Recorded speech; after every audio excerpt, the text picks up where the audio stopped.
we are going to now be in conversation with SABC News reporter Khayelihle Khumalo, who's been tracking the G20 Foreign Affairs Ministers meeting that has wrapped up. And we just heard Khaya from the International Relations Minister, Ronald Lamola. Quite a number of issues popping up. He's describing it as a robust meeting, saying that whether or not the US would have been present in the room, it didn't make it any easier. It did seem that they did have some uncomfortable and robust discussions. Let's speak about some of those issues, because you see that there was also a view to try and put forward some of the issues plaguing the African continent. Well, certainly, Bongi, especially when you look at what South Africa has always been stressing about the voice of the African continent. If you talk about poverty eradication, if you talk about inequalities, if you talk about financial exclusion, and really the very far-reaching consequences of the current architecture, the African countries are bearing the brunt of those massive repayment in terms of settling the debts, affecting quite a number of areas in terms of development. But also the minister really talking about the issue of the US's presence. We know this is a very significant economy in the world, so it's always good to be well aligned, but also really emphasizing the issue that we had from President Cyril Ramaphosa saying, look, it wasn't really just a total boycott. There was a representation through a second in command from the US embassy, so they will continue to engage. Like President Ramaphosa has indicated, they will continue to have engagements with so many capitals, but also talking about a number of issues, even the current situation with Ukraine and Russia, emphasizing the settlement of this particular conflict through diplomatic means. And saying that South Africa continues to believe that the process to end this war must be an inclusive one. Well, very much so, Bongi, especially in the context of those recent talks that we saw in Riyadh, where the US and also Russia, they were meeting. A very high-level delegation where the US Secretary of State, Marco Rubio, met with his counterpart from Russia, Sergei Lavrov, who's really here in Johannesburg. And in fact, Bongi, when you just look at these developments, he has proven to be a fairly popular man.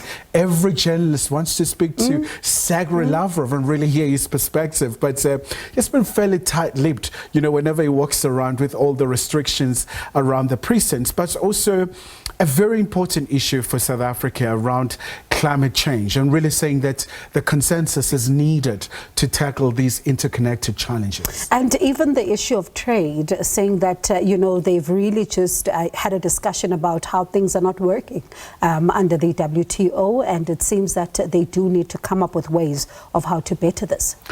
Well, absolutely, Bongi, especially because we do know that the WTO had Ms. Ngozi attended some of these sessions, and it was quite a very important moment, because for South Africa, the mantra has always been about the reforms of these key institutions to make sure that trade is fair, especially for the countries in the global south, but also making sure that these reforms are ushered in so that we can see the difference. Because you may talk, I mean, you go back to so many years ago where the former US President George W. Bush said within a year you cannot really change the world, but these are powerful economies. If you talk about the G20 Forum, these are countries where you look at almost like 85% of global GDP and almost like 75% of global trade and almost 2/3 of the global population. So the clout is there. So when they really speak, it does matter.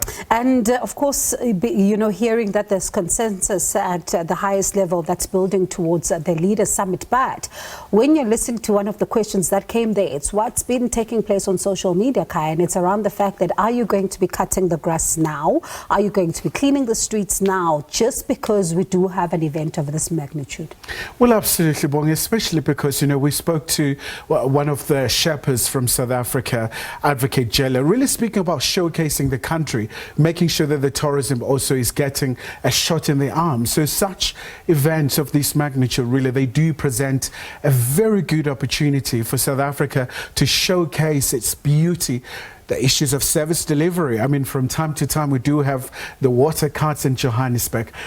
in November what's going to happen with all of this in terms of making sure that South Africa's image is well preserved, but also apart from that, in terms of making sure that we don't just cut the grass on the eve or right at the 11th hour. Can't it be done a couple of days before as opposed to doing it right when everything is unfolding? And have the traffic lights working just in time, you know. But thank you so much, Khaya, for wrapping that for us. And let's see then what takes place, because it's been a long day for you. And one wonders what's next tomorrow. Well, obviously, I think that's it for now in terms of the Foreign Affairs Ministers. Obviously, their counterparts for finance will have an opportunity to meet in Cape Town. So when you look at the scope of these meetings, we're looking at about 133 meetings, but at the ministerial level, we're looking at about 23. Once again, a very good opportunity from Johannesburg to Cape Town to all over the country. So a very good time for the municipalities to get their ducks in a row.